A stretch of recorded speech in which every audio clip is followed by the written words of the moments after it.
서울의 아침이 밝아오고 있었다. 남산 너머로 붉은 해가 떠오르며 도시의 실루엣을 서서히 드러냈다. 높이 솟은 빌딩들 사이로 한 채의 낡은 한옥이 외롭게 자리하고 있었다.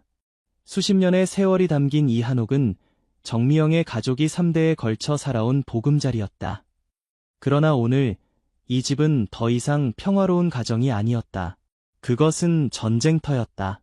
집 주변으로 10m 깊이의 구덩이가 파여 있었고 단 하나의 좁은 흙다리만이 바깥 세상과 연결되어 있었다. 정 씨의 집은 마치 거대한 도시의 바다 위에 떠 있는 작은 섬과도 같았다. 미영은 창가에 서서 멍하니 바깥을 바라보았다. 한때 이웃들로 북적이던 골목은 이제 중장비와 건설 인부들로 가득했다. 그녀의 집을 제외한 모든 집이 철거되었고 공사 현장은 날이 갈수록 그녀의 집을 더욱 조여오고 있었다. 엄마, 또 기자들이 왔어. 정미영의 딸 수진이 현관문을 열며 말했다. 수진의 표정은 지쳐 있었다.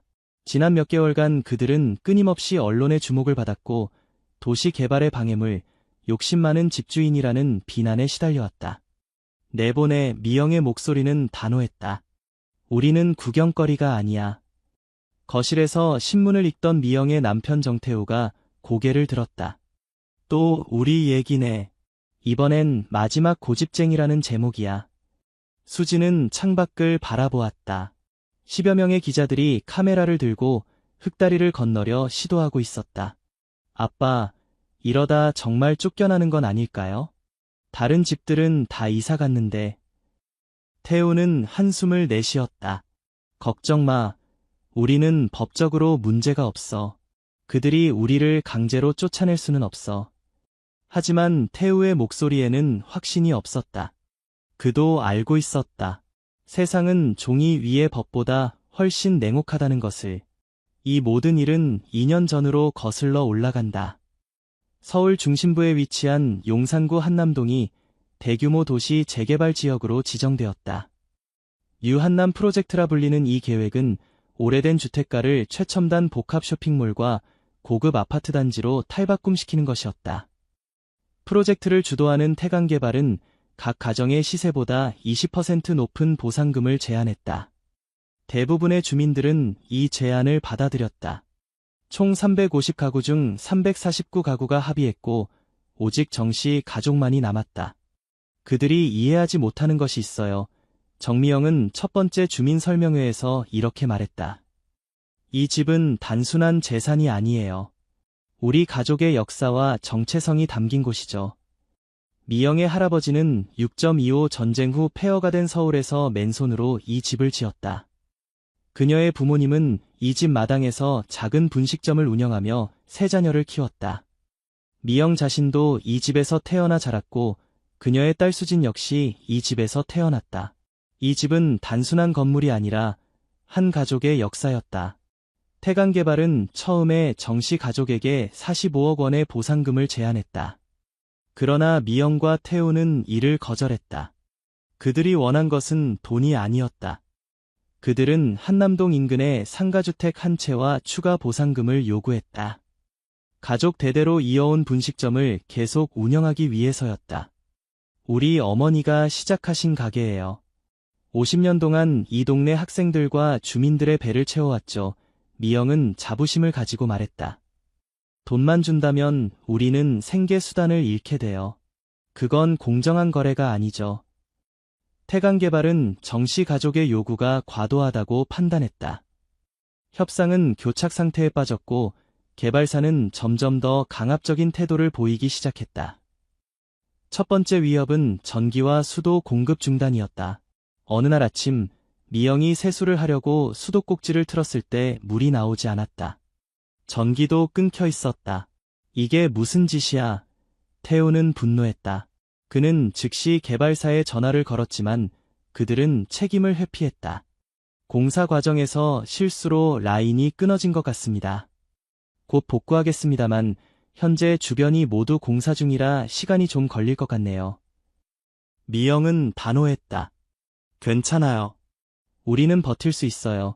그녀는 즉시 발전기와 물탱크를 구입했다. 비록 불편했지만 그들은 적응했다. 두 번째 위협은 더 노골적이었다. 한밤중에 검은 옷을 입은 남자들이 집 주변을 배회하기 시작했다.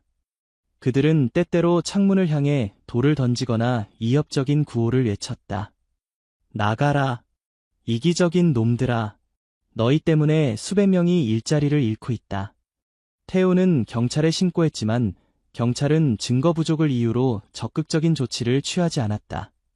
그들은 결국 직접 CCTV를 설치하고 교대로 밤을 새워가며 집을 지켰다. 세 번째 위협은 가장 충격적이었다. 어느 날 아침 수진이 학교에 가기 위해 집을 나서려는 순간이었다.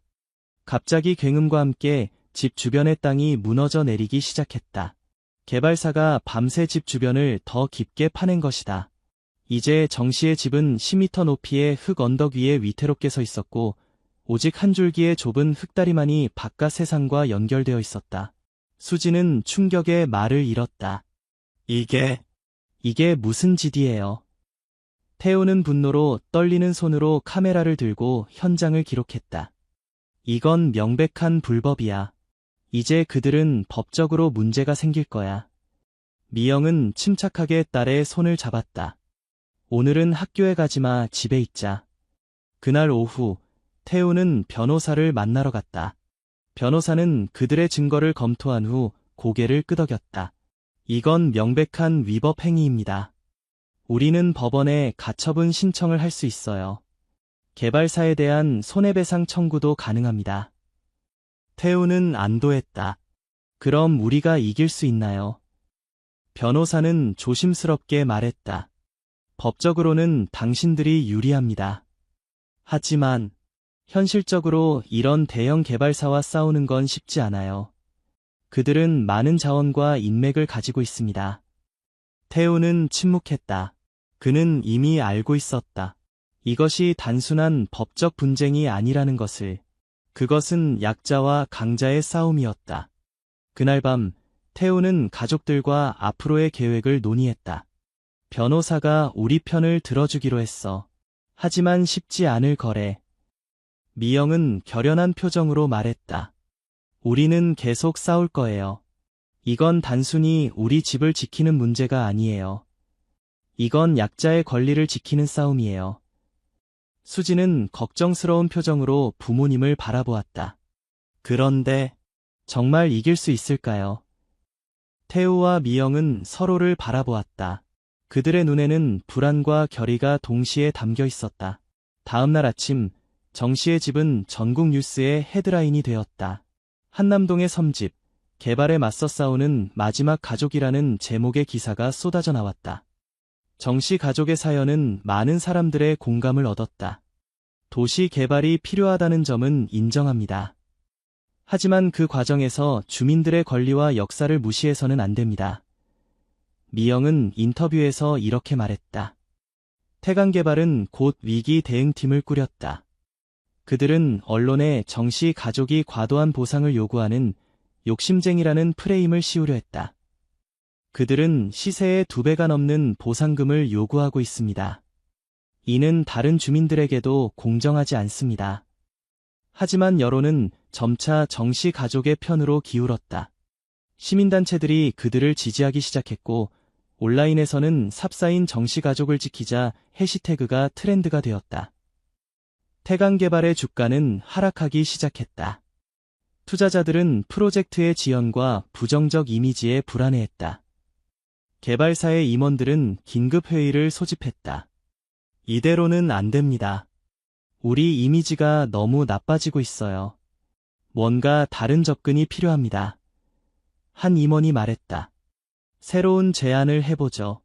상가주택을 제공하되 우리가 원하는 조건에서 대표이사 강민호가 제안했다. 그들은 새로운 협상안을 마련했다. 한남동에서 약간 떨어진 곳에 25평 상가주택과 3억 원의 추가 보상금. 그러나 미영과 태우는 이 제안도 거절했다. 그들은 한남동 내에서의 상가주택을 원했다. 개발사의 인내심이 바닥나기 시작했다. 그들은 더 강경한 조치를 계획했다. 어느 날 저녁 미영과 태우가 변호사와 상담을 위해 외출한 사이 수지는 집에 혼자 남아 있었다. 갑자기 현관 쪽에서 소음이 들렸다. 누군가가 문을 두드리는 소리였다. 누구세요? 수진이 조심스럽게 물었다. 택배 배달이에요. 정미영 님 앞으로 온 소포가 있습니다. 수진은 의심스러웠다. 요즘 택배기사들은 이렇게 고립된 집까지 오지 않았다. 그들은 보통 전화를 먼저 했다. 그녀는 CCTV 모니터를 확인했다. 현관 앞에는 2명의 남자가 서 있었다. 그들은 택배 유니폼을 입고 있었지만 어딘지 모르게 불안한 느낌이 들었다. 수지는 경찰에 문자를 보냈다. 이상한 사람들이 집에 왔어요. 도움이 필요해요. 마지막으로 한 번 더 묻습니다. 집에 계십니까? 남자의 목소리가 점점 커졌다. 수지는 조용히 방으로 들어가 문을 잠갔다.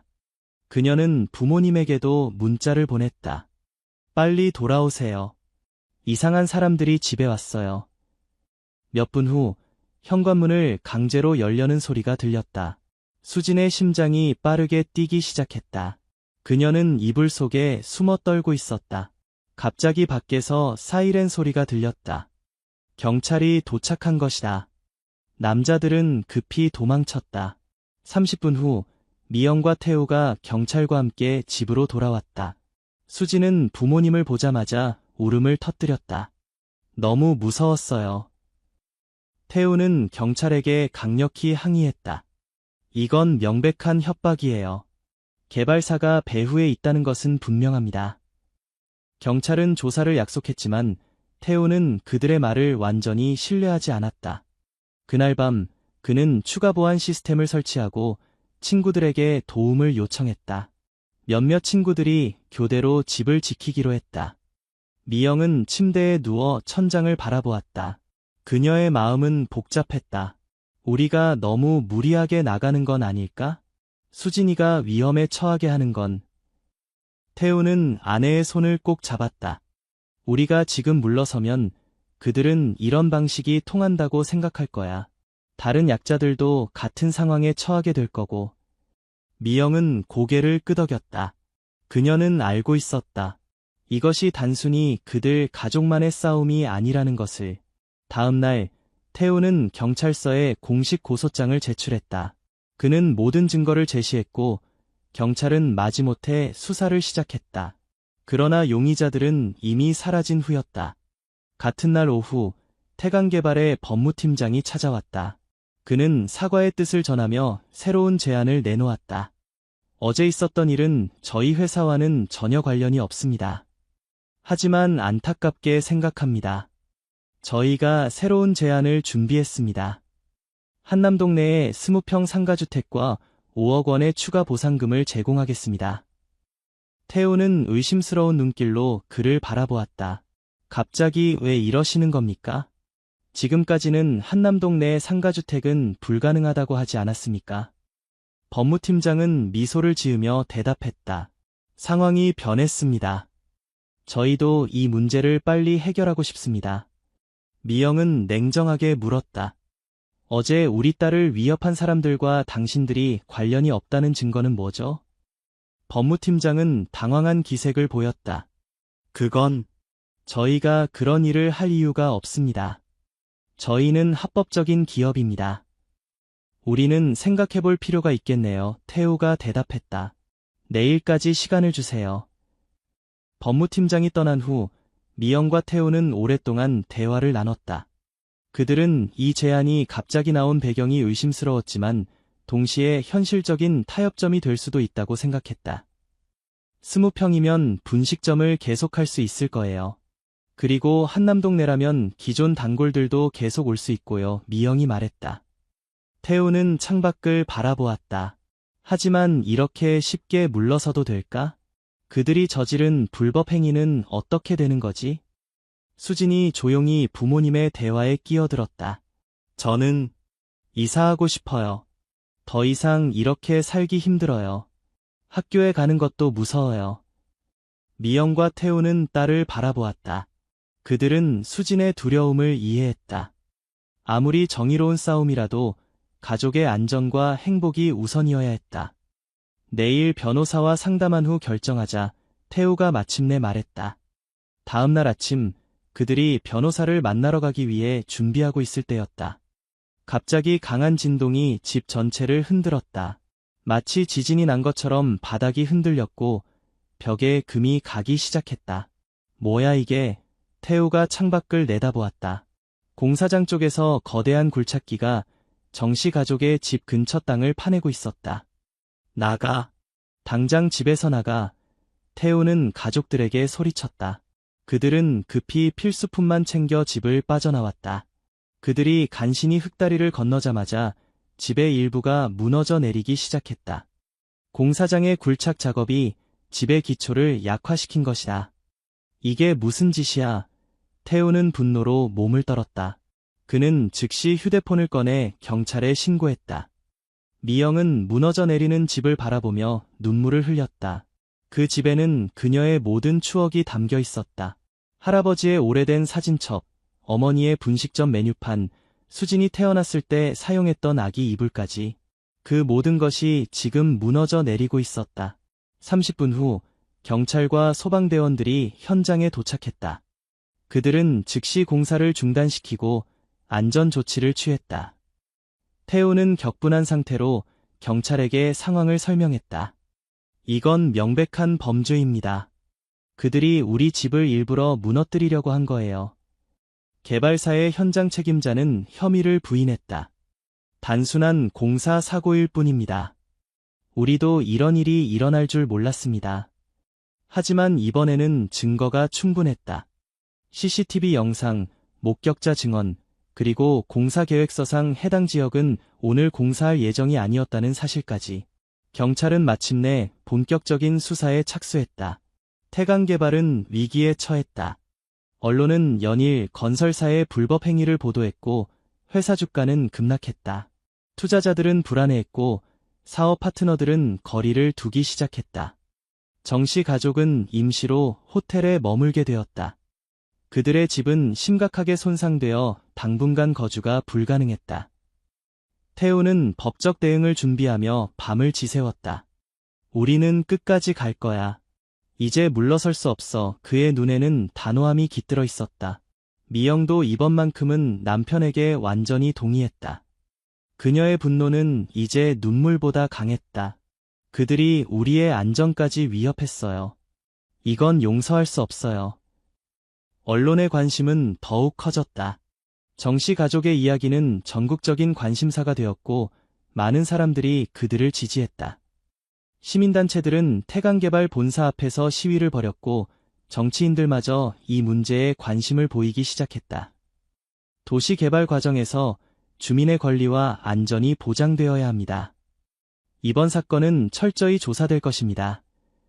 서울시장이 공식 성명을 발표했다. 태강개발의 대표이사 강민호는 급히 기자회견을 열었다. 저희는 이번 사고에 대해 깊이 사과드립니다. 사고 원인을 철저히 조사하고 책임자를 처벌할 것입니다. 또한 정씨 가족에게 충분한 보상을 제공할 준비가 되어 있습니다. 하지만 이미 그의 말은 신뢰를 잃었다.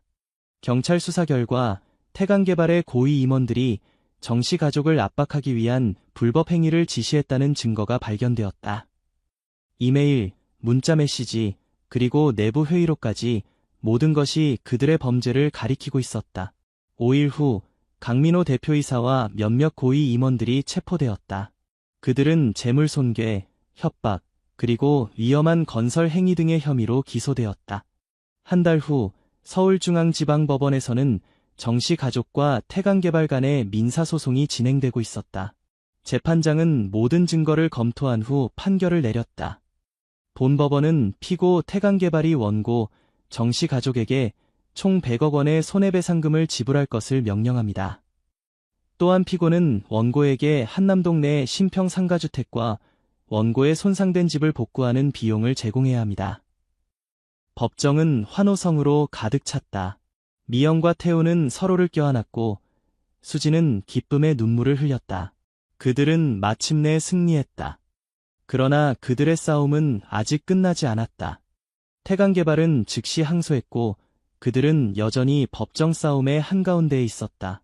하지만 이제 상황은 달라졌다. 정씨 가족은 더 이상 홀로 싸우고 있지 않았다. 많은 시민들과 언론, 법률 전문가들이 그들의 편에 섰다. 이번 판결은 재산권과 주거권에 대한 중요한 선례가 될 것입니다. 정씨 가족의 변호사 김준호는 기자들에게 말했다. 약자의 권리가 무시되지 않는 사회를 위한 중요한 한 걸음입니다. 태강개발은 위기에 처했다. 회사의 주가는 반토막났고 여러 사업 파트너들이 계약을 취소했다. 그들의 평판은 심각하게 손상되었다. 한편 정씨의 손상된 집은 복구 작업이 시작되었다. 많은 건축가와 자원봉사자들이 도움을 제공했다. 그들은 단순히 집을 원래 상태로 복구하는 것이 아니라 그 집의 역사와 문화적 가치를 보존하면서 더 안전하고 편안한 공간으로 재탄생시키고자 했다. 이 집은 이제 단순한 건물이 아닙니다. 복구 프로젝트를 이끄는 건축가 박지원은 말했다. 이곳은 시민의 권리와 용기의 상징이 되었습니다. 6개월 후 대법원은 1심 판결을 그대로 인정했다. 태강개발의 항소는 기각되었고 그들은 정씨 가족에게 판결대로 배상해야 했다. 강민호 전 대표이사와 임원들은 실형을 선고받았다. 정씨 가족이 복구된 집으로 돌아가는 날 수많은 시민들이 축하하기 위해 모였다. 그들은 꽃과 선물을 들고 와서 정씨 가족의 귀환을 환영했다. 우리는 단순히 우리 집을 지키기 위해 싸웠을 뿐이에요. 미영은 눈물을 닦으며 말했다. 하지만 이 과정에서 우리는 더 중요한 것을 깨달았습니다. 우리 모두가 함께할 때 아무리 강한 권력도 맞설 수 있다는 것을요. 태우는 아내의 손을 꼭 잡았다. 우리의 싸움이 다른 사람들에게 용기를 줄 수 있다면 그것만으로도 의미가 있습니다. 수지는 이제 대학생이 되었다. 그녀는 법학을 전공하기로 결심했다. 저는 약자의 권리를 지키는 변호사가 되고 싶어요. 우리가 겪은 일을 다른 사람들은 겪지 않도록 돕고 싶어요. 정씨 가족의 이야기는 많은 사람들에게 영감을 주었다. 그들의 투쟁은 한국 사회에서 재개발 과정의 문제점을 돌아보게 하는 계기가 되었고, 이후 관련 법률과 제도가 개선되는 데 큰 영향을 미쳤다. 그러나 모든 사람이 정씨 가족의 승리를 축하한 것은 아니었다. 일부 사람들은 여전히 그들이 지나치게 완고했다고 비판했고, 개발 지연으로 인한 경제적 손실을 우려했다. 한 가족의 고집으로 인해 수천 개의 일자리가 지연되고 지역 경제가 타격을 입었습니다. 경제학자 최태성은 한 토론 프로그램에서 말했다. 물론 그들의 권리는 존중받아야 하지만 사회 전체의 이익도 고려되어야 합니다. 이러한 비판에 대해 미영은 침착하게 대응했다. 우리는 결코 개발 자체를 반대한 것이 아닙니다. 우리가 원했던 것은 공정하고 인간적인 과정이었어요. 개발은 필요합니다. 하지만 그 과정에서 사람들의 삶과 역사가 존중받아야 해요. 1년 후 뉴 한남 프로젝트는 새로운 개발사에 의해 재개되었다. 새 개발사는 이전의 실수를 되풀이하지 않기 위해 주민 참여와 소통을 강조했다. 그들은 정씨 가족의 집을 보존하면서 그 주변에 새로운 복합단지를 건설하는 수정된 계획을 제안했다. 우리는 이 지역의 역사와 문화를 존중하면서 새로운 가치를 창출하고자 합니다. 새 개발사의 대표 이수민은 기자회견에서 말했다. 정씨 가족의 집은 이 프로젝트의 중심이 될 것입니다. 그것은 과거와 미래를 잇는 상징이 될 것입니다. 미영과 태우는 이 제안을 신중하게 검토했다. 그들은 이제 단순히 자신들의 집을 지키는 것을 넘어 더 큰 그림을 보기 시작했다. 우리 집이 지역 사회의 소중한 자산이 된다면 그것보다 더 큰 보람은 없을 것 같아요. 미영이 말했다. 태우도 동의했다. 우리의 투쟁이 헛되지 않았다는 것을 보여주는 증거가 될 거야. 수정된 개발 계획에 따르면 정씨의 집은 도시 재생과 시민 권리의 역사관으로 변모할 예정이었다. 1층은 미영의 오랜 분식점을 계속 운영할 수 있는 공간으로 2층은 도시 개발과 시민 권리에 관한 전시 공간으로 활용될 계획이었다. 이 공간이 많은 사람들에게 영감을 주고 우리 사회가 더 나은 방향으로 나아가는 데 기여할 수 있기를 바랍니다. 미영은 새로운 계획에 서명하며 말했다. 5년 후 뉴 한남 프로젝트가 완공되었다. 현대적인 쇼핑몰과 주거단지 한가운데 정씨 가족의 한옥은 그대로 보존되어 있었다. 그 집은 이제 정씨 기업관이라는 이름으로 많은 시민들과 관광객들이 찾는 명소가 되었다. 미영은 여전히 1층에서 분식점을 운영하고 있었다. 그녀의 떡볶이와 순대는 이제 역사의 맛으로 불리며 많은 사람들의 사랑을 받았다. 60년 전통의 맛이에요. 제 어머니로부터 배운 레시피죠. 미영은 자랑스럽게 손님들에게 말했다. 태우는 은퇴 후 시민권리지킴이라는 시민단체를 설립했다. 그는 재개발 과정에서 주민들의 권리를 보호하기 위한 활동을 전개했다. 우리의 경험이 다른 사람들에게 도움이 되길 바랍니다. 아무리 작은 목소리라도 정의를 위해 싸울 가치가 있어요. 그는 종종 강연에서 이렇게 말했다. 수지는 인권 변호사가 되어 사회적 약자들을 대변하는 일을 하고 있었다. 그녀는 부모님의 투쟁에서 큰 영감을 받았다. 제 부모님은 저에게 가장 중요한 교훈을 주셨어요. 정의를 위해 목소리를 높이는 것을 두려워하지 말라는 것이죠. 수지는 한 인터뷰에서 말했다. 정씨 가족의 이야기는 한국 사회에 깊은 울림을 주었다. 그들의 집은 단순한 건물을 넘어 시민의 권리와 용기의 상징이 되었다. 매년 수많은 학생들과 시민들이 정씨 기업관을 방문해 그들의 이야기를 듣고 배워갔다. 10년 후 미영은 분식점을 딸 수진에게 물려주고 은퇴했다. 태우와 함께 그녀는 조용한 삶을 즐기며 때때로 정씨 기업관을 방문해 관람객들에게 자신들의 이야기를 들려주었다. 우리의 싸움은 단순히 집 한 채를 지키는 것이 아니었어요. 미영은 항상 이렇게 설명했다. 그것은 우리의 역사, 우리의 정체성, 그리고 우리의 권리를 지키는 싸움이었습니다. 한날 어린 학생들이 견학을 온 자리에서 한 아이가 질문했다. 할머니, 그때 정말 무서웠어요. 큰 회사랑 싸우는 게요. 미영은 잠시 생각에 잠겼다가 대답했다. 물론 무서웠지. 하지만 때로는 우리가 옳다고 믿는 것을 위해 싸워야 할 때가 있단다. 그게 아무리 어렵고 무서워도 말이야. 태우가 부드럽게 덧붙였다. 가장 중요한 것은 혼자가 아니라는 걸 기억하는 거야. 우리는 많은 사람들의 도움과 지지 덕분에 이길 수 있었어. 수지는 이제 두 아이의 어머니가 되었다. 그녀는 자신의 아이들에게 할아버지, 할머니의 이야기를 자주 들려주었다. 우리 가족의 역사는 용기와 결단력에 관한 이야기야. 그녀는 아이들에게 말했다. 때로는 세상이 너무 크고 강해 보일 수 있어. 하지만 내가 옳다고 믿는 것을 위해 목소리를 높인다면 변화를 만들어낼 수 있어. 정씨 가족의 이야기는 여러 책과 다큐멘터리, 심지어 영화로도 만들어졌다. 그들의 투쟁은 한국 사회에서 작은 사람들의 승리의 상징이 되었다. 미영이 종종 말하던 것처럼 집은 단순한 건물이 아니에요. 그것은 우리의 추억, 우리의 역사, 우리의 정체성입니다. 그리고 그것을 지키기 위한 싸움은 결코 헛되지 않습니다. 15년 후 서울은 더욱 변화했다. 더 높은 빌딩들이 솟아올랐고 더 많은 재개발 사업이 진행되었다. 하지만 한남동의 정씨 기업관은 변함없이 그 자리를 지키고 있었다. 그것은 이제 서울의 공식 문화재로 지정되어 법적 보호를 받고 있었다. 미영과 태우는 이제 고령이 되었지만 그들의 투쟁 정신은 여전히 많은 사람들에게 영감을 주고 있었다. 그들의 이야기는 학교 교과서에도 실렸고 시민의 권리와 도시 개발이라는 주제로 많은 논문과 연구의 대상이 되었다. 한 언론사가 미영에게 인터뷰를 요청했을 때 그녀는 이렇게 말했다. 우리가 했던 일이 특별하다고 생각하지 않아요. 우리는 그저 우리의 집, 우리의 삶을 지키기 위해 싸웠을 뿐이에요. 모든 사람이 그럴 권리가 있지요. 기자가 물었다. 그 긴 투쟁 과정에서 가장 어려웠던 순간은 언제였나요? 미영은 잠시 생각에 잠겼다.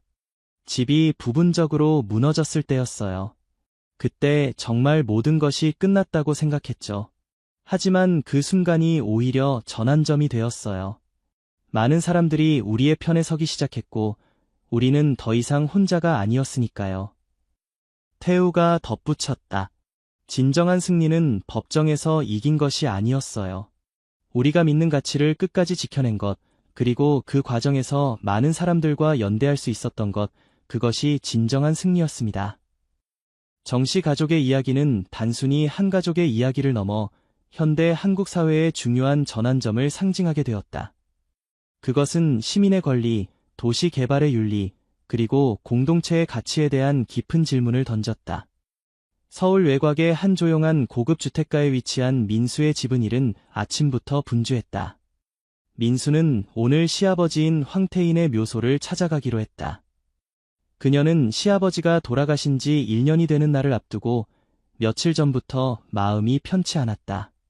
민수는 거실 소파에 앉아 시아버지의 사진을 바라보았다. 황태인은 한국 최대 제약회사 태인바이오의 창업자이자 회장이었다. 언론에는 심장마비로 갑작스럽게 세상을 떠났다고 보도되었지만 민수는 항상 무언가 이상하다고 느꼈다. 특히 시아버지가 돌아가신 후 남편인 황성민의 행동이 예전과 달라졌다. 그는 갑자기 회사 일에 깊이 빠져들었고 집에서는 거의 대화를 나누지 않았다. 오늘은 꼭 시아버지께 제대로 인사드려야겠어. 민수는 중얼거리며 자리에서 일어났다. 그녀는 준비를 마치고 집을 나서려는 찰나 현관문 벨이 울렸다. 문을 열자 황태인의 충직한 진돗개 백구가 서 있었다. 백구는 황태인이 살아있을 때부터 그의 곁을 지켰던 충직한 반려견이었다. 시아버지가 돌아가신 후에는 황태인의 오랜 비서였던 김 실장이 돌봐주고 있었다. 백구야, 너도 주인님이 보고 싶니? 민수는 백구의 머리를 쓰다듬으며 말했다. 백구는 마치 민수의 말을 이해한 듯 낮게 울었다. 알았어, 함께 가자. 민수는 백구와 함께 차에 올랐다. 백구는 마치 이날을 기다렸다는 듯 차분히 그녀의 옆에 앉았다. 민수는 이런 백구의 모습이 묘하게 불안하게 느껴졌지만 곧 그런 생각을 떨쳐냈다. 서울 근교의 한적한 곳에 위치한 가족묘지에 도착하자 안개가 묘지 전체를 감싸고 있었다. 겨울이 지나가고 봄이 시작되는 시기였지만 공기는 여전히 차가웠다. 민수는 백구와 함께 천천히 묘지를 올라갔다. 황태인의 묘는 언덕 위에 고고하게 자리 잡고 있었다. 비석에는 황태인 회장 영면이라고 새겨져 있었다. 민수는 준비해온 꽃다발을 내려놓고 묵념을 시작했다. 아버님, 저 민수예요. 그동안 잘 계셨나요? 성민이는 회사 일로 바빠서 오늘은 제가 혼자 왔어요. 아니, 백구와 함께요. 민수가 말을 마치자 백구의 행동이 갑자기 이상해졌다. 처음에는 묘 앞에서 조용히 앉아있던 백구가 갑자기 짖기 시작했다. 그리고 묘비 앞의 땅을 격렬하게 파기 시작했다. 백구야, 무슨 짓이야? 민수는 놀라서 외쳤지만 백구는 멈추지 않았다. 오히려 더 필사적으로 땅을 파내기 시작했다. 민수는 백구를 말리려 했지만 백구의 눈빛에는 이상한 결의가 보였다. 그때 백구의 발이 무언가에 부딪혔다. 소리를 듣고 민수도 땅을 들여다보았다. 흙 속에서 금속 상자가 드러났다. 이게 뭐지? 민수는 천천히 상자를 꺼냈다. 상자는 단단히 자물쇠로 잠겨 있었지만 상자를 흔들자 안에서 무언가 부딪히는 소리가 들렸다. 민수는 갑자기 불안감이 엄습했다. 그녀는 주머니에서 전화기를 꺼내 오랜 친구이자 서울경찰청 강력반 팀장인 정우에게 전화를 걸었다. 정우야, 나 민수야. 지금 급히 내 도움이 필요해. 민수는 떨리는 목소리로 상황을 설명했다. 정우는 민수의 말을 듣고 즉시 묘지로 오겠다고 했다. 민수는 상자를 들고 묘지 입구 근처의 벤치에 앉아 기다렸다. 백구는 여전히 불안한 듯 주변을 서성였다. 약 30분 후 정우가 도착했다. 민수야, 무슨 일이야? 내 목소리가 심상치 않더라. 정우는 민수에게 다가오며 물었다. 민수는 상자를 보여주며 백구가 어떻게 행동했는지 설명했다. 정우는 상자를 살펴보더니 도구를 이용해 자물쇠를 열었다.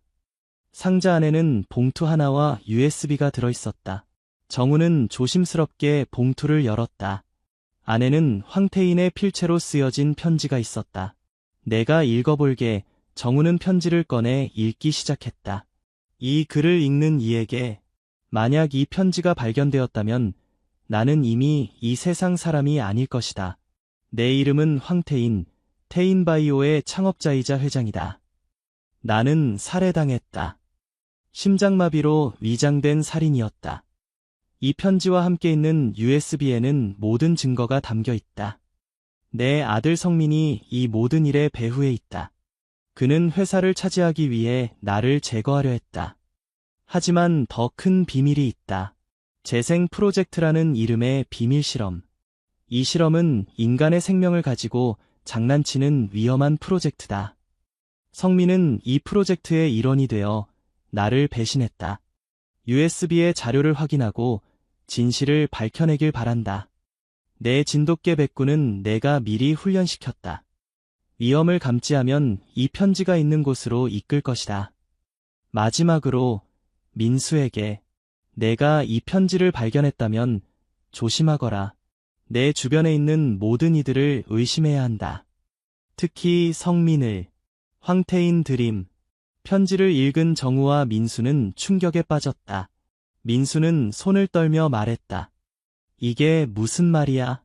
성민이가 아버님을 살해했다고? 그리고 재생 프로젝트라는 건 뭐지? 정우는 USB를 들어 올리며 말했다. 이걸 확인해봐야 할 것 같아. 내 차에 노트북이 있어. 가서 보자. 그들이 자리를 뜨려는 순간 묘지 관리인인 이노인이 그들 앞에 나타났다. 그는 약 70대로 보이는 남자로 오랫동안 이 묘지를 관리해왔다. 젊은이들, 무슨 일로 여기서 이렇게 오래 있나? 묘지는 곧 문을 닫아야 하네.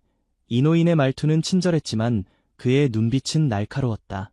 정우는 경찰 배지를 보여주며 말했다. 경찰 일로 왔습니다. 조금만 더 시간이 필요합니다. 이노인은 잠시 긴장한 듯했지만 곧 미소를 지었다. 아, 그렇군요. 하지만 곧 어두워지니 조심하시게. 이 묘지는 밤에는 위험할 수 있어. 이노인이 떠난 후 정우는 민수에게 속삭였다. 그 노인, 뭔가 이상해. 우리를 지켜보고 있었던 것 같아. 민수도 고개를 끄덕였다. 나도 그렇게 느꼈어. 백구도 그를 보자 계속 으르렁거렸어. 그들은 서둘러 정우의 차로 향했다. 차 안에서 정우는 노트북을 켜고 USB를 연결했다. USB 안에는 여러 폴더가 있었고 그중 하나는 증거라는 이름이었다. 폴더를 열자 여러 문서와 비디오 파일이 나타났다. 첫 번째 문서는 황태인이 마지막으로 작성한 일지였다. 2022년 3월 15일.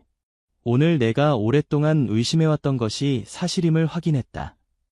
성민은 재생 프로젝트의 일원이 되어 회사의 비밀 자금을 빼돌리고 있었다. 이 프로젝트는 인간 실험을 통해 영생을 추구하는 비밀 조직이다. 나는 이 프로젝트를 중단시키려 했지만 성민은 나를 위협했다. 내일 그를 상속에서 제외하고 모든 증거를 검찰에 넘길 계획이다. 그리고 다음 문서에는 황태인이 발견한 재생 프로젝트에 관한 상세한 정보가 담겨 있었다. 이 프로젝트는 노화를 늦추거나 역전시키는 실험을 진행하고 있었지만 그 방법은 비윤리적이고 위험했다. 수많은 사람들이 실험 대상이 되어 고통받고 있었다. 비디오 파일을 열자 황태인이 자신의 사무실에서 녹화한 영상이 재생되었다. 영상 속 그는 지친 모습이었다. 이 영상을 보는 사람에게 내 아들 성민이 내게 약물을 투여했다는 증거를 발견했다. 그 약물은 서서히 내 심장을 망가뜨려 자연사처럼 보이게 할 것이다. 나는 이미 독이 내 몸에 퍼지고 있음을 느낀다. 하지만 나는 죽기 전에 모든 증거를 남기려 한다. USB를 내 묘 아래에 묻을 것이다. 백구는 위험을 감지하면 이곳으로 안내할 것이다. 영상이 끝나자 민수는 충격으로 말을 잇지 못했다. 그녀의 머릿속은 혼란스러웠다. 시아버지의 죽음이 살인이었다니, 그것도 자신의 남편이 저지른. 정우는 민수의 어깨를 토닥이며 말했다. 진정해, 민수야. 아직 모든 사실을 확인해봐야 해. 이 증거들이 사실이라면 성민은 중범죄자야. 하지만 먼저 더 많은 증거를 모아야 해. 민수가 대답하려는 순간 백구가 갑자기 짖기 시작했다. 그리고는 차 밖으로 뛰어나가 다시 묘지 쪽으로 달려갔다. 백구야. 민수는 백구를 쫓아갔고 정우도 서둘러 그 뒤를 따랐다. 백구는 황태인의 묘 바로 옆에 있는 작은 비석 앞에서 멈춰섰다. 그 비석에는 이름이 없었다. 백구는 다시 땅을 파기 시작했다. 또 뭔가 있는 것 같아 정우는 백구를 도와 땅을 파기 시작했다. 얼마 지나지 않아 그들은 땅 속에서 작은 문을 발견했다. 이건 지하실 입구인가? 정우는 조심스럽게 문을 열었다. 문 안쪽에는 좁은 계단이 아래로 이어져 있었다. 민수와 정우는 불안한 눈빛을 교환했지만 백구가 먼저 계단을 내려가기 시작했다. 그들은 백구를 따라갔다. 계단을 따라 내려가자 지하 공간이 나타났다. 그곳은 작은 연구실처럼 꾸며져 있었다. 벽에는 재생 프로젝트에 관한 다양한 차트와 문서들이 붙어 있었고 한쪽에는 컴퓨터와 의료 장비들이 있었다. 정우는 주변을 살펴보며 말했다. 이건 누군가가 비밀리에 실험을 진행하던 곳 같아. 민수는 벽에 걸린 사진들을 보고 소스라치게 놀랐다. 그곳에는 황태인이 구속된 채 의자에 앉아있는 사진들이 있었다. 시간 순서대로 붙어있는 사진들은 황태인에게 다양한 약물이 투여되는 과정을 보여주고 있었다. 아버님이 여기서... 민수의 목소리가 떨렸다. 정우는 컴퓨터를 켜보았다. 암호가 걸려 있었지만 몇 번의 시도 끝에 재생공사위로 불나는 암호로 접속할 수 있었다. 컴퓨터 안에는 더 많은 문서와 영상이 있었다. 문서 중에는 실험 대상자 목록이 있었고 황태인의 이름이 그 목록에 포함되어 있었다. 목록에는 다른 많은 유명 인사들의 이름도 있었다. 이건 큰일이야. 정우는 심각한 표정으로 말했다. 이 자료들을 모두 복사해야 해. 그때 연구실 한쪽에 있던 기계에서 갑자기 삐삐 소리가 나기 시작했다. 민수와 정우가 그쪽을 보자 작은 화면에 숫자가 역순으로 내려가고 있었다. 10, 9, 8. 폭탄이야. 정우는 소리쳤다. 빨리 나가자. 그러나 이미 출구는 닫혀 있었고 문은 바깥에서 잠긴 상태였다. 더디였어. 민수는 절망적인 목소리로 말했다. 정우는 신속하게 폭탄으로 다가갔다. 그는 경찰 폭발물 처리 교육을 받은 적이 있었다. 숫자는 계속 내려가고 있었다. 5, 4, 3. 정우는 급박하게 와이어들을 살펴보았다. 파란색과 빨간색 두 개의 와이어가 있었다. 그는 잠시 고민하더니 파란색 와이어를 잘랐다. 카운트다운이 멈추었다. 민수와 정우는 안도의 한숨을 내쉬었다. 어떻게 알았어? 민수가 물었다. 운이었어. 정우는 땀을 닦으며 대답했다. 이제 여기서 빨리 나가야 해. 정우는 출구문을 조사하기 시작했다. 문은 전자 잠금 장치로 잠겨 있었다. 그는 다시 컴퓨터로 가서 잠금 시스템을 해제하려 했다. 그때 밖에서 목소리가 들렸다. 안에 있는 사람들 괜찮으십니까? 이노인의 목소리였다. 민수와 정우는 서로를 바라보았다. 대답하지 마. 정우는 속삭였다. 그가 이 모든 것에 관련 있을 수 있어. 하지만 이노인은 계속해서 말했다. 폭탄은 해제되었군요. 훌륭합니다. 하지만 이건 시작에 불과합니다. 당신들이 알고 있는 것보다 이 일은 훨씬 더 깊이 들어가 있어요. 민수는 용기를 내어 소리쳤다. 당신은 누구야? 왜 우리를 여기 가두었어? 가둔 건 내가 아닙니다. 민수 씨, 이노인이 대답했다. 저는 단지 감시자일 뿐입니다. 진짜 적은 다른 곳에 있습니다. 당신의 남편 성민 씨는 이 일의 일부에 불과합니다. 더 큰 세력이 배후에 있습니다. 정우가 소리쳤다. 문을 열어주세요. 우리는 이미 충분한 증거를 확보했습니다. 경찰에 신고할 겁니다. 그럴 필요 없습니다. 곧 문이 열릴 테니까요. 이노인이 말했다. 하지만 경고합니다. 당신들이 발견한 것은 빙산의 일각에 불과합니다. 재생 프로젝트는 단순한 실험이 아닙니다. 그것은 새로운 세상을 만들기 위한 계획입니다. 그리고 갑자기 문이 열렸다. 이노이는 이미 사라진 뒤였다. 민수와 정우는 조심스럽게 밖으로 나왔다. 이제 밤이 깊어 묘지는 어두웠다. 백구는 여전히 그들과 함께 있었다. 지금 바로 경찰서로 가자. 정우가 말했다. 이 모든 증거를 안전하게 보관해야 해. 그들은 서둘러 차로 돌아갔다. 민수는 창밖으로 어둠 속을 바라보며 남편에 대한 생각으로 마음이 혼란스러웠다. 그녀는 항상 성민을 사랑했고 신뢰했다. 하지만 이제 모든 것이 의심스러웠다. 정우야, 성민이 정말 아버님을 살해했을까? 민수가 물었다. 정우는 잠시 침묵했다가 대답했다. 아직 확실한 건 없어. 하지만 증거들이 그를 가리키고 있어. 우리는 더 많은 조사가 필요해. 민수는 깊은 한숨을 내쉬었다. 난 직접 확인해봐야겠어. 성민이 회사에서 무슨 일을 하고 있는지, 그가 정말 재생 프로젝트와 관련되어 있는지. 그건 위험할 수 있어, 민수야. 만약 성민이 정말 이 모든 일에 관련되어 있다면 너도 위험에 처할 수 있어. 하지만 난 알아야 해. 진실을. 민수의 눈에는 결의가 차 있었다. 정우는 한동안 생각하더니 말했다. 알았어. 하지만 혼자 행동하면 안 돼. 내가 도울게. 먼저 이 증거들을 안전하게 보관하고 계획을 세우자. 그들은 경찰서로 향했다. 정우는 신뢰할 수 있는 동료들에게만 이 사건에 대해 알렸다. 그들은 비밀리에 수사를 시작했다. 다음 날 민수는 평소처럼 행동하기로 했다. 성민이 아침 일찍 출근한 후 그녀는 남편의 서재를 조사했다. 서재의 책장 뒤에 숨겨진 금고를 발견했지만 암호를 몰라 열 수 없었다. 민수는 정우에게 전화했다. 금고를 발견했어. 하지만 열 수 없어. 정우는 전문가를 보내주겠다고 약속했다. 몇 시간 후 경찰 기술 전문가가 민간인으로 위장하여 민수의 집을 방문했다. 그는 신속하게 금고를 열었다. 금고 안에는 여러 서류와 USB, 그리고 작은 약병이 있었다.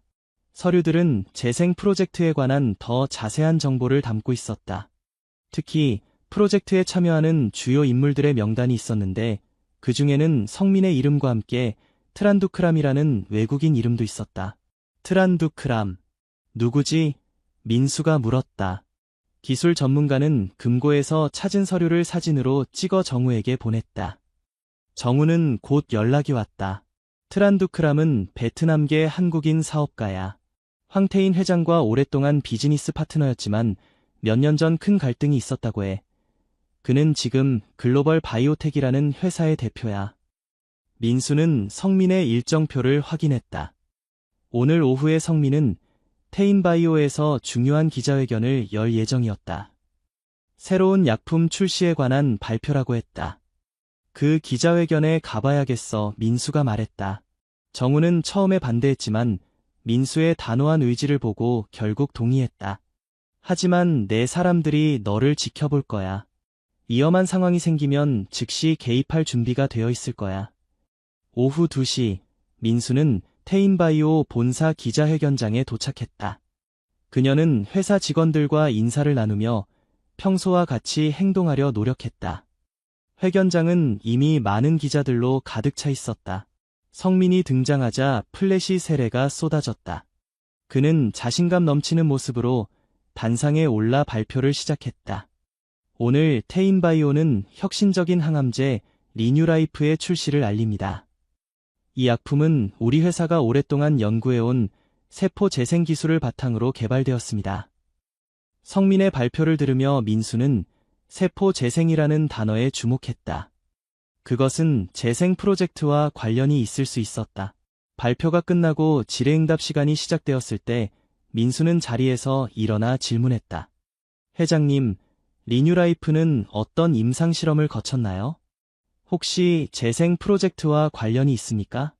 성민은 잠시 표정이 굳었지만 곧 미소를 되찾았다. 아, 민수 씨. 오늘 와줘서 고마워요. 재생 프로젝트는 우리 회사의 내부 연구 코드명 중 하나일 뿐입니다. 완전히 합법적인 연구죠. 민수는 계속해서 질문했다. 그렇다면 당신의 아버지 황태인 회장님은 이 프로젝트에 대해 알고 계셨나요? 그리고 그분의 죽음과 이 프로젝트 사이에 어떤 관련이 있습니까? 회견장이 갑자기 조용해졌다. 모든 기자들의 눈이 성민에게 향했다. 성민의 얼굴에서 혈색이 사라졌지만 그는 침착함을 유지하려 노력했다. 아버지의 죽음은 불행한 심장마비였습니다. 이런 개인적인 질문은 오늘 기자회견의 주제와 맞지 않네요. 민수는 자리에서 일어나 앞으로 나섰다. 그녀의 손에는 USB가 들려 있었다. USB에는 황태인 회장님이 남긴 증거가 있습니다. 그분은 살해당했고 그 범인은 바로 당신 황성민입니다. 회견장은 순식간에 혼란에 빠졌다. 기자들은 일제히 일어나 사진을 찍고 질문을 쏟아냈다. 성민은 경호원들에게 민수를 제지하라는 신호를 보냈지만 그 순간 정우와 그의 팀이 회견장에 들어왔다. 황성민 씨, 당신을 아버지 황태인 시살인 용의자로 체포합니다. 정우가 공식적으로 선언했다. 성민은 패닉 상태에 빠졌다. 이건 오해입니다. 나는 아무것도 하지 않았어요.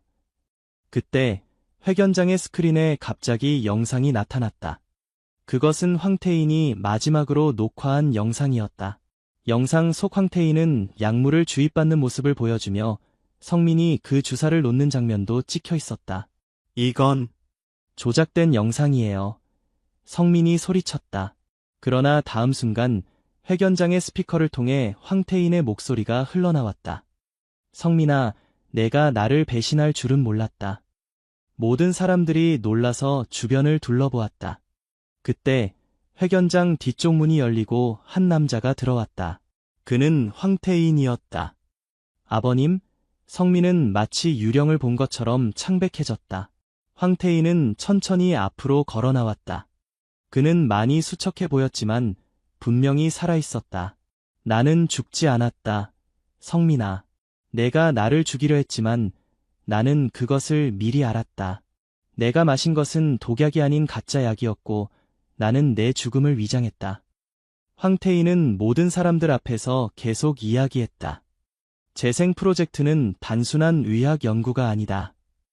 그것은 인간을 실험 대상으로 삼아 영생을 추구하는 비윤리적인 프로젝트다. 내가 이 프로젝트를 중단시키려 했을 때 내 아들은 나를 배신했다. 성민은 이제 완전히 무너져 내렸다. 그는 떨리는 목소리로 말했다. 아버지가 이 프로젝트를 이해하지 못했어요. 이건 인류를 위한 혁명적인 발전이에요. 경찰들이 성민에게 다가가 수갑을 채웠다. 그를 밖으로 데려가는 동안 성민은 미친 듯이 웃기 시작했다. 당신들은 아무것도 모릅니다. 이건 끝이 아니에요. 더 큰 세력이 있어요. 그들이 곧 모든 것을 장악할 거예요. 성민이 끌려나간 후 황태인은 민수에게 다가왔다. 민수야, 내가 진실을 찾아낸 것에 감사하다. 내가 아니었다면 나는 영원히 숨어 살았을 거야. 민수는 눈물을 흘리며 시아버지를 안았다. 어떻게 살아계신 건가요? 저희는 분명 아버님의 장례식에 참석했는데. 황태인은 한숨을 쉬었다. 그건 내가 준비한 가짜 장례식이었다. 내 몸 상태가 좋지 않았고 성민이 나를 다시 노릴 것을 알았기 때문에 철저히 숨어야 했다. 내가 믿을 수 있는 몇몇 사람들만 이 사실을 알고 있었지. 그는 백구를 쓰다듬으며 말을 이었다. 백구는 내 충직한 친구야. 내가 그에게 특별한 훈련을 시켰지. 이염을 감지하면 내가 남긴 단서를 찾도록. 정우는 이 모든 상황을 정리하기 위해 경찰들을 지휘했다. 황태인은 정우에게 감사를 표했다. 당신이 민수를 도와줘서 고맙습니다. 이제 우리는 재생 프로젝트의 모든 것을 밝혀내야 합니다. 이건 성민만의 일이 아닙니다. 정우는 고개를 끄덕였다. 이미 수사를 시작했습니다. 트란두크람이라는 인물에 대해서도 조사 중입니다. 황태인의 눈이 커졌다. 트란두크람. 그는 이 모든 일의 배후에 있는 인물입니다. 우리는 한때 동업자였지만 그는 점점 더 위험한 연구에 빠져들었습니다. 그들은 함께 경찰서로 향했다. 그곳에서 황태인은 자신이 알고 있는 모든 것을 진술했다. 재생 프로젝트는 트란두크람이 주도하는 비밀 조직의 핵심 프로젝트였고, 이 조직은 여러 유력 인사들을 끌어들여 영향력을 확대하고 있었다. 황태인의 진술 중에 민수의 휴대전화로 익명의 이메일이 도착했다. 이메일에는 단 한 줄의 메시지와 첨부 파일이 있었다. 진실은 여기에 있습니다. 친구. 첨부 파일을 열자 트란두크람과 성민이 비밀리에 만나는 영상이 나왔다. 영상에서 트란두크람은 성민에게 아버지를 제거하는 방법을 지시하고 있었다. 이걸 봐 민수는 정우와 황태인에게 영상을 보여주었다. 이제 확실한 증거가 생겼네요. 정우가 말했다. 트란두크람을 즉시 체포해야 합니다. 그러나 황태인은 우려스러운 표정을 지었다. 그가 그렇게 쉽게 잡히지는 않을 겁니다.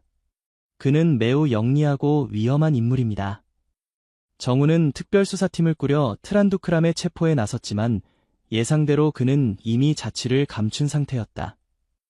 그의 회사 글로벌 바이오텍도 갑자기 모든 직원들을 해고하고 사무실을 폐쇄했다. 민수는 이 모든 상황에 압도되었지만 그녀는 여전히 진실을 향한 의지를 잃지 않았다. 그녀는 황태인과 함께 테인바이오로 돌아가 회사의 모든 기록을 검토하기 시작했다. 그들은 회사의 비밀 서버에 접속하여 재생 프로젝트와 관련된 모든 자료를 확인했다. 그 중에는 프로젝트에 참여한 다른 기업들의 명단도 있었다. 이 기업들이 모두 관련되어 있었군요. 민수가 말했다. 황태인은 고개를 끄덕였다. 트란두크람은 이 기업들을 통해 자금을 모으고 실험을 진행했습니다. 그리고 각 기업의 후계자들을 조종하여 부모를 제거하게 만들었죠. 그럼 성민도. 민수의 말이 끊겼다. 그래, 성민도 트란두크람에게 조종당한 거야. 하지만 그렇다고 해서 그의 죄가 가벼워지는 건 아니야. 그날 밤 민수는 황태인의 집에서 묵기로 했다. 백구도 함께였다. 그들은 다음 단계의 계획을 세우고 있었다.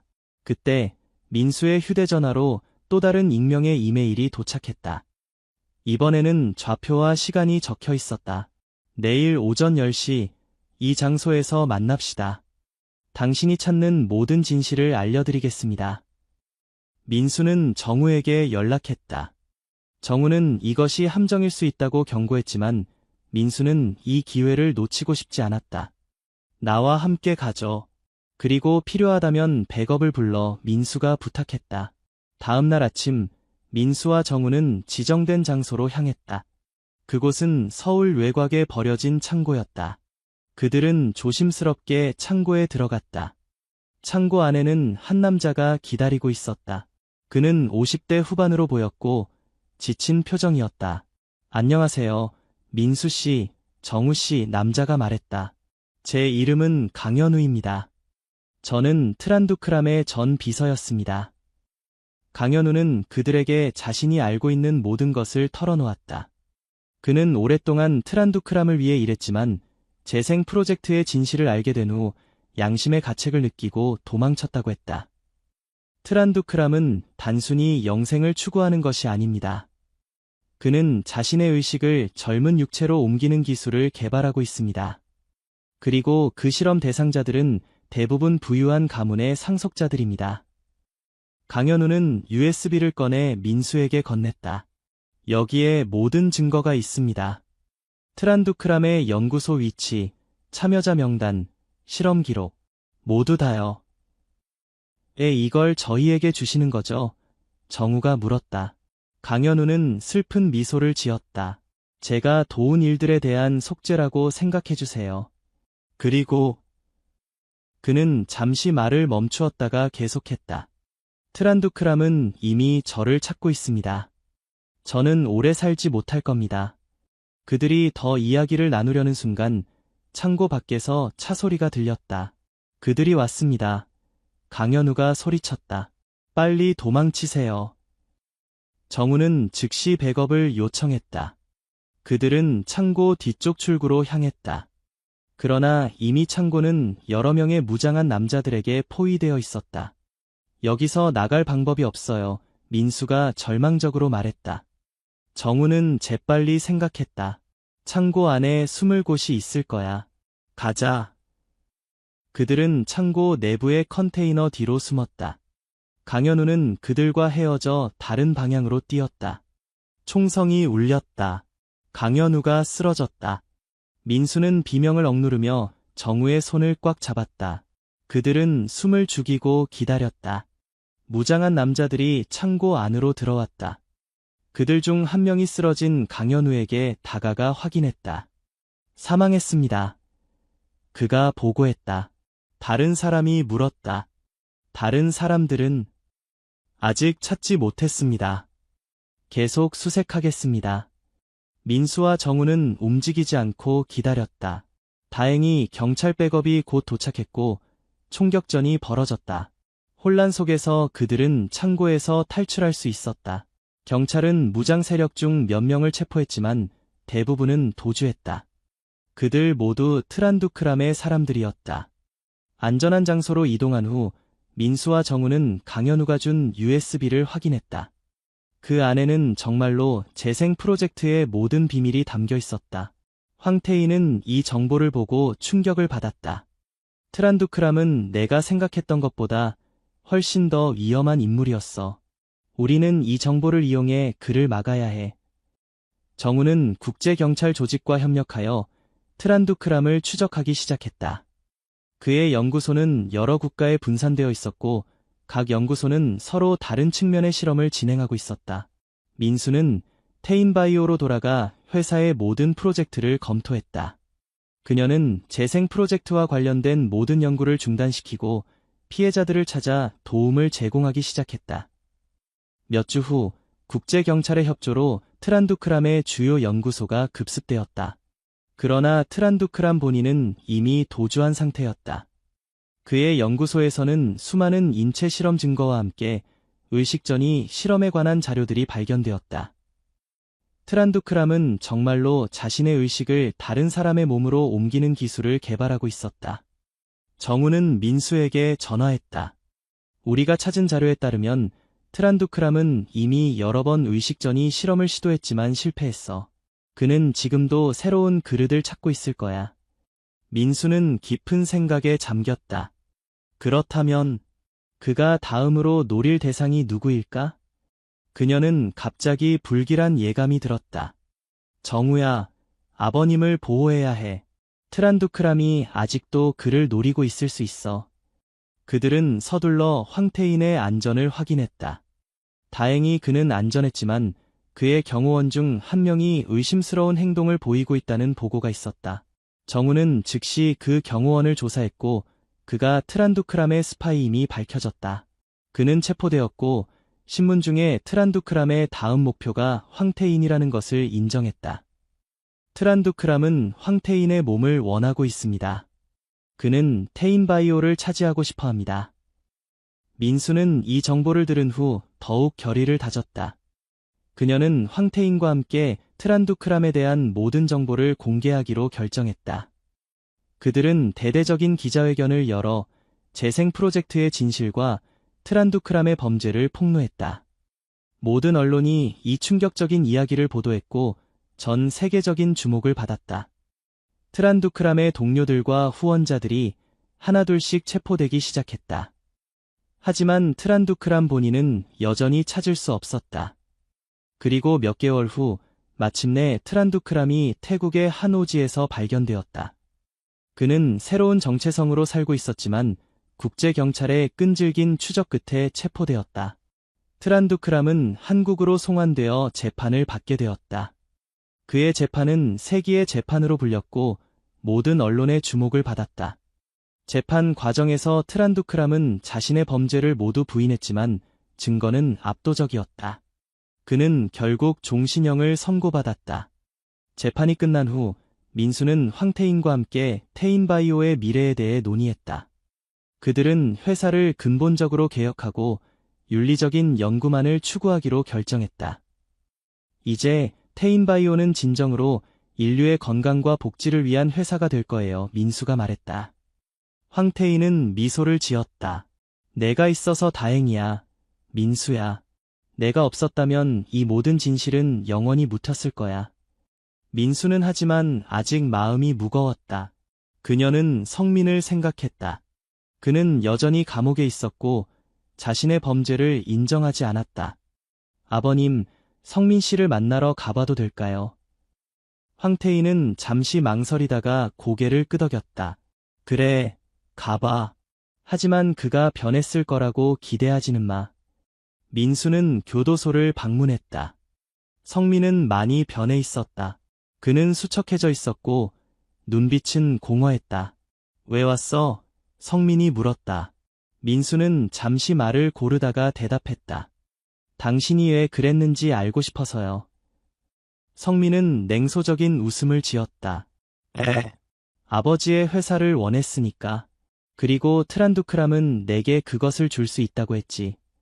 당신은 정말로 트란두크람의 말을 믿었나요? 그가 당신을 이용한 것을 몰랐나요? 성민은 잠시 침묵했다가 말했다. 처음에는 몰랐어. 하지만 나중에는 알았지. 그래도 이미 너무 깊이 들어와 있었어. 돌이킬 수 없었어. 민수는 한숨을 쉬었다. 당신이 모든 것을 망쳤어요. 성민 씨, 당신의 욕심 때문에. 성민은 그녀를 노려보았다. 내가 뭘 알아. 넌 그저 운이 좋았을 뿐이야. 만약 내가 성공했다면 지금 내가 테인바이오의 주인이었을 거야. 민수는 더 이상 할 말이 없었다. 그녀는 자리를 떠났다. 그녀는 황태인에게 돌아가 성민과의 대화를 전했다. 황태인은 슬픈 표정으로 들었다. 성민은 항상 욕심이 많았어. 나는 그를 너무 많이 내버려 두었나 봐. 시간이 흘러 테인바이오는 새로운 경영 철학 아래 번창했다. 민수는 회사의 중요한 결정에 참여하며 황태인을 돕고 있었다. 민수는 자신의 경험을 바탕으로 투명한 바이오 연구를 위한 재단을 설립했다. 이 재단은 전 세계 바이오 연구의 윤리성을 감시하고 잠재적인 위험을 경고하는 역할을 했다. 정우는 재생 프로젝트 사건의 공로로 승진했고 국제범죄를 전문으로 하는 특별수사팀의 책임자가 되었다. 그는 여전히 민수와 황태인과 긴밀히 협력하고 있었다. 백구는 여전히 민수와 황태인 곁을 지키고 있었다. 그는 이제 조금 나이가 들었지만 여전히 충직하고 지혜로운 반려견이었다. 어느 평화로운 날, 민수는 황태인의 별장에서 그와 함께 차를 마시고 있었다. 백구는 그들 곁에 조용히 앉아 있었다. 민수야, 내가 진실을 밝혀낸 그날을 기억하니? 황태인이 물었다. 민수는 미소를 지었다. 네, 백구가 아니었다면 불가능했을 거예요. 그녀는 백구를 쓰다듬으며 말했다. 백구가 묘지에서 갑자기 땅을 파기 시작했을 때 저는 정말 놀랐어요. 하지만 그 덕분에 모든 진실이 밝혀졌죠. 황태인은 고개를 끄덕였다. 백구는 항상 충직했어. 내가 그를 특별히 훈련시킨 것도 있지만 그의 본능적인 충성심이 더 큰 역할을 했지. 민수는 잠시 생각에 잠겼다가 말했다.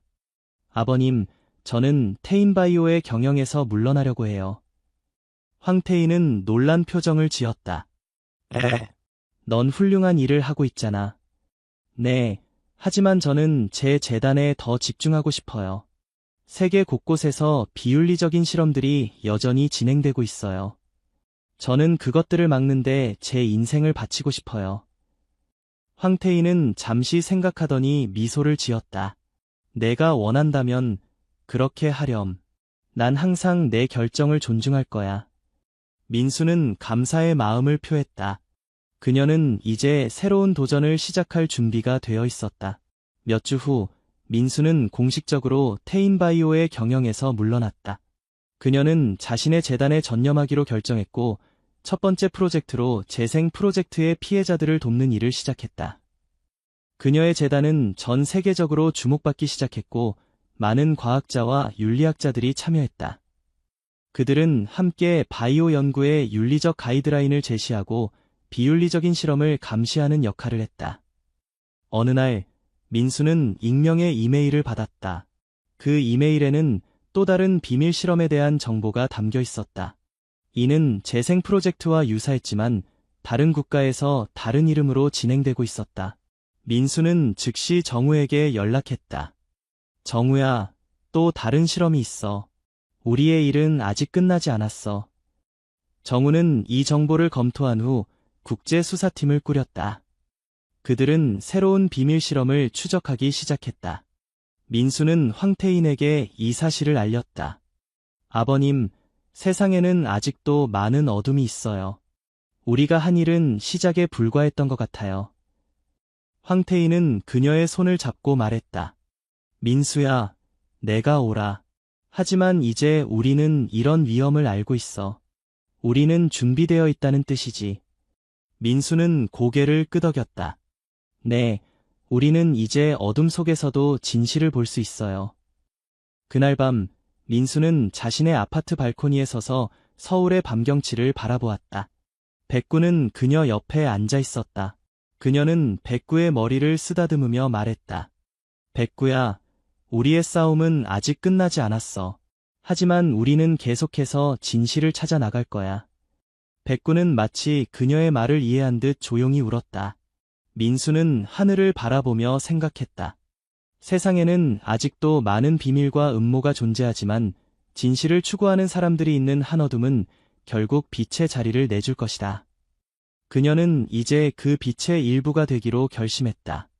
몇 년 후 민수의 재단은 전 세계적으로 영향력을 키웠고 그녀는 바이오 윤리의 선구자로 인정받았다. 그녀는 자신의 경험을 책으로 출간했고 그 책은 베스트셀러가 되었다. 황태인은 건강 문제로 태인바이오의 경영에서 완전히 물러났지만 여전히 민수에게 조언을 제공하며 그녀의 활동을 지원했다. 성민은 감옥에서 자신의 죄를 깊이 반성하기 시작했다. 그는 자신이 얼마나 쉽게 조종당했는지 그리고 그 결과로 얼마나 많은 사람들이 고통받았는지 깨달았다. 그는 민수에게 용서를 구하는 편지를 보냈다. 민수는 그 편지를 받고 오랫동안 생각했다. 결국 그녀는 성민을 용서하기로 결심했다. 그것은 쉬운 결정이 아니었지만 그녀는 증오와 복수가 아닌 이해와 용서를 통해 진정한 치유가 시작된다는 것을 알고 있었다. 트란두크람은 감옥에서도 여전히 위험한 인물이었다. 그는 자신의 추종자들과 연락을 유지하며 언젠가는 다시 자유를 찾을 계획을 세우고 있었다. 하지만 정우와 그의 팀은 이를 면밀히 감시하고 있었다. 어느 평화로운 봄날, 민수는 다시 한번 시아버지의 묘지를 찾았다. 이번에는 진짜 묘지가 아닌 과거에 가짜로 만들었던 그 묘지였다. 그 묘지는 이제 진실의 기념비로 바뀌어 있었다. 비석에는 이렇게 새겨져 있었다. 진실은 언제나 승리한다. 민수는 그 앞에 꽃다발을 내려놓았다. 백구도 그녀와 함께 있었다. 백구는 이제 많이 늙었지만 여전히 충직한 반려였다. 백구야, 모든 것은 내가 그날 땅을 파기 시작했을 때부터 시작되었어. 민수가 말했다. 내가 아니었다면 우리는 결코 진실을 찾지 못했을 거야. 백구는 그녀를 바라보며 조용히 울었다. 그의 눈에는 지혜와 충성심이 담겨 있었다. 민수는 묘지를 떠나면서 생각했다. 그녀의 삶은 예상치 못한 방향으로 흘러갔지만 그 과정에서 그녀는 진실의 가치와 용기의 중요성을 배웠다. 그리고 그 교훈은 그녀와 함께 영원히 남을 것이다. 세상은 여전히 많은 비밀과 음모로 가득 차 있지만 민수와 같은 용감한 사람들이 있는 한 진실은 언제나 승리할 것이다. 그리고 백구와 같은 충직한 친구들이 있는 한 우리는 결코 혼자가 아니다. 민수는 이제 자신의 길을 찾았다. 그녀는 더 이상 과거의 그림자에 사로잡히지 않고 밝은 미래를 향해 나아가기로 결심했다. 그녀의 여정은 계속될 것이다. 진실과 정의를 위한 끝없는 여정. 우리의 싸움은 끝나지 않았어. 민수는 마음속으로 되뇌었다. 하지만 우리는 계속해서 빛을 향해 나아갈 거야. 백구는 마치 그녀의 생각을 읽은 듯 고개를 들어 하늘을 바라보았다. 햇살이 그들을 비추며 새로운 날의 시작을 알렸다. 그